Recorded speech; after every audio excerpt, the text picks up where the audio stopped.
কিছু কেনাকাটা করার জন্য ভাবির সাথে চলে গিয়েছিলাম আব্দুল্লাহপুর মার্কেটে। আর সেখানে হালিমাকে সাথে নিয়ে গিয়ে ধরা খেয়ে গেলাম। আসসালামু আলাইকুম, কেমন আছেন সবাই? আশা করি সবাই ভালো আছেন। চলে আসলাম নতুন আরেকটি শর্ট ভিডিও নিয়ে। তো অনেকদিন আগে হালিমা মোবাইলে একটা জিনিস দেখে আমাকে বলতেছিল যে আম্মু আমাকে এটা কিনে দিবা। তো আমিও বলছিলাম আচ্ছা ঠিক আছে, তোমাকে এটা কিনে দিব। আচ্ছা কিনে দিব এই কথাটা বললে হালিমা অনেক খুশি, সে ভাবে যে আসলে এটা কিনে দিব। তো অনেকদিন আগে এই কথাটা বলে ওকে সান্ত্বনা দিয়ে রাখছিলাম যে ঠিক আছে এটা কিনে দিব। তো ভাবির সাথে মার্কেটে এসে কি হয়ে গেল, সেই পছন্দের জিনিসটা হালিমার চোখে পড়ে গেল। আমরা এদিকে কসমেটিক্স দেখছিলাম, আর অন্যদিকে হালিমা একটা বাক্সে সুইমিং পুলের ছবি দেখে বারবার বলতেছিল আম্মু এটা দেখো, সুইমিং পুলের মতো দেখা যায়। আমি কিছু না বলতে দোকানদার বলে উঠলো যে হ্যাঁ আম্মু এটা সুইমিং পুলই। কি করি এখন? এখন আর যত কথাই বলি সে তো আর মানবে না, তার এখন এটা নিতেই হবে। তো যাই হোক, মেয়ের পছন্দের জিনিস কিনে দিলাম, সে অনেক খুশি হয়েছে। তো এই যে দেখুন কি অবস্থা, কিনে তো আনলাম ঠিকই, এখন এটার পিছনেও কত সময় দিতে হয়। স্কুল থেকে আসার পর গোসল করার কথা বললে যে মেয়ে বলে যে এখন আমি করব না, আগে রেস্ট নিব তারপর করব।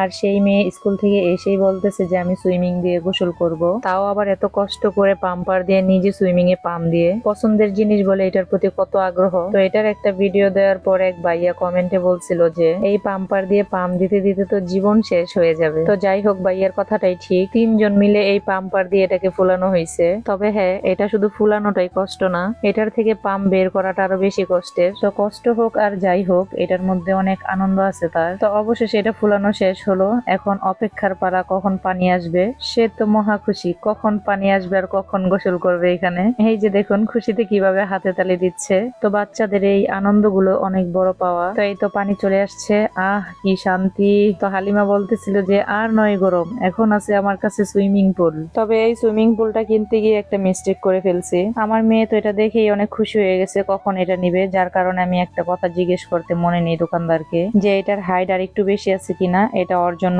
অনেকটা নিচু হয়ে গেছে। তো বলে যেহেতু গেছি সেখানে তার কিছু করার নেই। আমি আমার মেয়েকে দেখে বলছিলাম যে ও যেন বসতে পারে এরকম সাইজের সুইমিং পুলটা দিবেন। তো দোকানদার আরেকটা সাইজ দেখে বলছিল যে ওইটা ওর জন্য ছোট হয়ে যাবে, এটাই ঠিক হবে। কিন্তু এটা বলেনি যে হাইটটা এটা ওর জন্য কম হয়ে যাবে। তো যাই হোক, আমিও সঠিক জানি না যে এগুলো কি হাইট আর একটু বেশি আছে কিনা। তো হাইট কম হোক বা বেশি, এটাতে অনেক আনন্দ করছে আমার মেয়ে। তো আজকের ভিডিওটি এই পর্যন্তই। পরবর্তী ভিডিও পাওয়ার জন্য আমার ফেসবুক পেজটি ফলো দিয়ে রাখেন। আর হ্যাঁ, ইউটিউব চ্যানেল থেকে দেখতে হলে ইউটিউব চ্যানেলটিও সাবস্ক্রাইব করে রাখেন। আর ভিডিওটি দেখার পর ছোট্ট একটি কমেন্ট করে যাবেন। ধন্যবাদ সবাইকে, ভালো থাকবেন, আল্লাহ হাফেজ।